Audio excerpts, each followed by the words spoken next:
இன்றைக்கி நம்ம என்ன பார்க்க போகிறோம்னா, இந்த மாதிரி டிஃப்ரெண்ட் கலர்ஸில் இந்த மோல்டை வச்சு நம்ம என்ன பண்ணலாம், கீ செயின் எப்படி பண்ணலான்றதை பார்க்கலாம். நான் அதுக்கு வந்து மைக்கா பிக்மெண்ட்டும் எடுத்திருக்கேன், அக்வா கலர்ஸ் ஒன்று எடுத்திருக்கேன், அப்புறம் இந்த ஐஷேடோ பேலட் ஒன்று எடுத்திருக்கேன். அதில் வந்து ஃபஸ்ட்டு ஐஷேடோ பேலட்டில் இருக்கிறத ஃபஸ்ட்டு அதில் எடுத்து போட்டுக்கிறேன். ரெசினில் மிக்ஸ் பண்ணி அதோட கலர் எப்படி வருதுன்னு பார்க்கலாம். இதை நான் வந்து ஃபஸ்ட் டைம் ட்ரை பண்ணுறேன், எப்படி வரும்னு எனக்கே தெரியல. வாங்க வெயிட் பண்ணி பார்ப்போம்.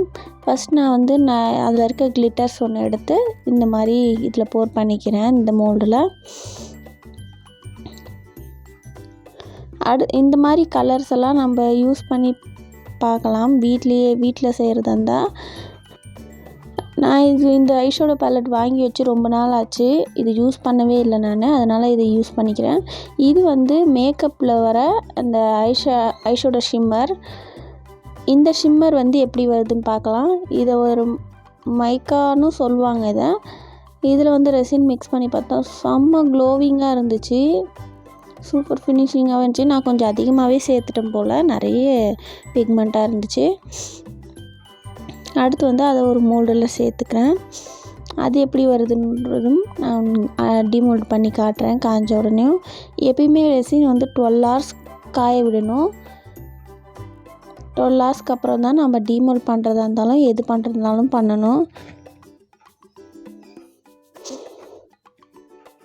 அடுத்து வந்து இந்த அக்வா கலர்ஸ் வந்து எடுத்துக்கிறேன், கோல்டன் கலர். இது என்னோடய பாப்பாவுக்கு ஒரு தடவை அந்த ஹேண்ட் கிராஃப்ட்லாம் பண்ணும்போது அதுக்கு இது வந்துச்சு. அந்த இது அப்படியே வச்சுருந்தேன். அதோடது எடுத்து எப்படி யூஸ் பண்ணலான்றதை பார்க்கலாம். அதை எடுத்து கொஞ்சமாக ரெசினில் மிக்ஸ் பண்ணி அதை போர் பண்ணிக்கிறேன். இதோட ரிசல்ட்டும் செம்மையாக வரும்னு நினைக்கிறேன். எப்படி வருதுன்றதை இந்த வீடியோவுக்கு கடைசியில் போட்டிருக்கேன். இந்த ரெசின் வந்து நான் எப்பயுமே வேஸ்ட் பண்ண மாட்டேன். இந்த மாதிரி நான் செய்கிறத வந்து நல்லா இருந்தால் மட்டும் என்னோடய அக்கா பசங்களுக்கு அந்த மாதிரி கொடுத்துருவேன். நானே யூஸ் பண்ணணுன்றதெல்லாம் நானே யூஸ் பண்ணிக்குவேன். அந்த பீரோ, கீ செயின் அந்த மாதிரி இதெல்லாம் போட்டு வச்சுப்பேன். அது போக நான் வந்து மீதியெல்லாம் நேம் போட்டு கொடுத்துருவேன். இப்போ வந்து நான் இதை ஒரு 3 பசங்களுக்குன்னே செய்கிறேன். இந்த கலர்ஸ் வச்சு செய்கிறேன். பார்க்கலாம் எப்படி ஃபினிஷிங் வருதுன்னு. இந்த மாதிரி தான் ஊற்றி வச்சுருக்கேன். நல்லா க்ளோவிங்காக இருக்குது கிளிட்டர்ஸு. நான் இந்த மாதிரி தான் மூடி வச்சுக்குவேன். ஏன்னா டஸ்ட்டுக்கிட்டேருந்து ரெசினை காப்பாற்றுறது ரொம்ப ரொம்ப ரொம்ப பெரிய விஷயமா இருக்குது. அதனால் நான் இந்த மாதிரி டப்பா போட்டு மூடி வச்சுக்குவேன். எந்தெந்த சைஸ்க்கு ஏற்ற மாதிரி அந்த சைஸ்க்கு நான் போட்டு மூடி வச்சுக்குவேன். அடுத்து வந்து இப்போ நேம் எழுதிடலாம். இந்த மாதிரி நான் கோல்டன் பென், இதுவும் நான் ஃபஸ்ட் டைம் யூஸ் பண்ணி பார்க்குறேன். நான் எப்பயுமே அந்த ஸ்டிக்கர் தான் ஒட்டுவேன்.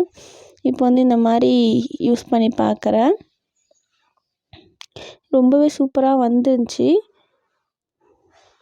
நல்லா க்ளோவிங்காக அவங்களோட பேரை எழுதிட்டேன், அவங்கவுங்க பேரை. எழுதுறதுக்கும் நல்லா டிப் சூப்பராக வந்துச்சு. அந்த என் வந்து கேபிட்டலில் போடணுன்றது அப்படியே டக்குன்னு எழுதும் போது அப்படியே எழுதிட்டேன். நல்லா இருக்குல்ல? இந்த மாதிரி ரெசின் ஒர்க்லாம் நீங்களும் பண்ணணும்னு ஆசைப்பட்டீங்கன்னா கண்டிப்பாக எனக்கு டிஎம் பண்ணுங்கள். இந்த வீடியோ உங்களுக்கு பிடிச்சிருந்தா கண்டிப்பாக சப்ஸ்கிரைப் பண்ணி வச்சுக்கோங்க.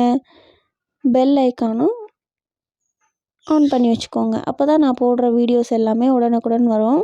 இப்போ இது மேலே வந்து ஒரு கிளிட்டர்ஸ் ஃபார்ம் பண்ணலான்னு சொல்லிட்டு கிளிட்டர்ஸ் போட்டுட்ருக்கேன். அந்தந்த கலருக்கு ஏற்ற மாதிரி அதுக்கு ஆப்போசிட் கலர், அதுக்கு மேட்ச் ஆகிற கலர்ன்ற மாதிரி நான் போட்டுட்ருக்கேன். க்ரீன் கலருக்கு வந்து கோல்டன் கலர் போட்டுக்கிறேன். அதுக்கு வந்து பர்பிள் போட்டுக்கிறேன். அது வந்து கொஞ்சம் ஓரளவுக்கு எல்லா கலருமே மேட்ச் ஆகும்னு நினைக்கிறேன். அதனால் நான் பர்பிள் போட்டுக்கிறேன். இந்த மாதிரிலாம் யூஸ் பண்ணும்போது நம்மளுக்கு நிறைய பபுள்ஸ் க்ரியேட் ஆகும் ரெசினில். அதை தவிர்க்கிறதுக்கு நான் இந்த மாதிரி வச்சு இதிலே மிக்ஸ் பண்ணிக்கிறேன். லைட்டாக ஸ்ப்ரெட் பண்ணி வச்சுக்கிறேன். அதை எப்படி பண்ணுறேன்றதை வீடியோக்குள்ளே பார்க்கலாம்.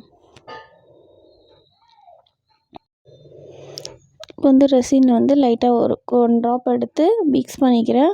மிக்ஸ் பண்ணி அந்த இடத்துலையே ஸ்ப்ரெட் பண்ணி விட்டுறேன். இப்போ ரெசின் ஊற்றும் போது அது எந்த இடத்துலையும் நகராது, அங்கேயே தான் இருக்கும். அந்த அளவுக்கு நான் மிக்ஸ் பண்ணி ஸ்ப்ரெட் பண்ணி விட்டுக்கிறேன்.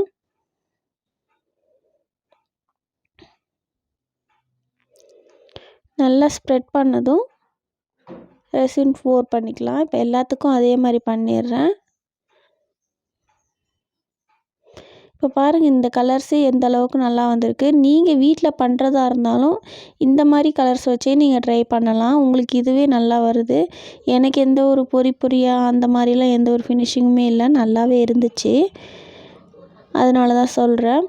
நீங்கள் ஸ்டார்டிங் நீங்கள் செய்யணும் அப்படின்னிங்கன்னா 100 120 போட்டு நீங்கள் பிக்மெண்ட்ஸ் வாங்கணுன்னு அவசியம் இல்லை. இந்த மாதிரி பிக்மெண்ட் உங்கள் வீட்டில் ஆல்ரெடி ஒரு ஐஷேடோ பேலட் இருக்கலாம். அண்டு இந்த மாதிரி கலர்ஸ் அக்வா கலர்ஸ் வச்சுருக்கலாம். இந்த மாதிரி கலர்ஸ் வச்சு யூஸ் பண்ணி பாருங்கள், கண்டிப்பாக யூஸ்ஃபுல்லாக இருக்கும். நான் இப்போ இதெல்லாம் போர் பண்ணிக்கிறேன். ரெசின் போட்டதும் இன்னும் கிளாஸியாக இருக்கிற மாதிரி ஒரு ஃபீல் இருக்குது.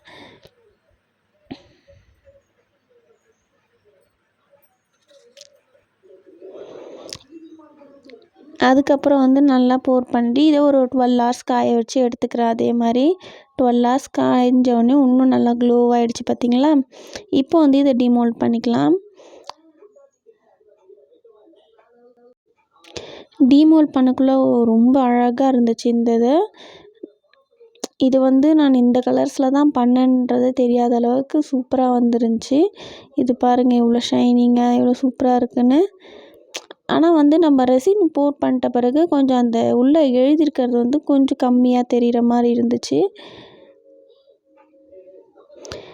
இப்போ இதோட எட்ஜஸ்லாம் கட் பண்ணிவிட்டு நம்ம கீ செயின் போட்டு கொடுத்துர்லாம். அவ்வளோதான் இதில் இருக்க வேலை.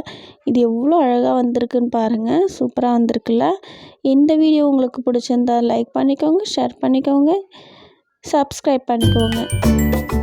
Thank you all.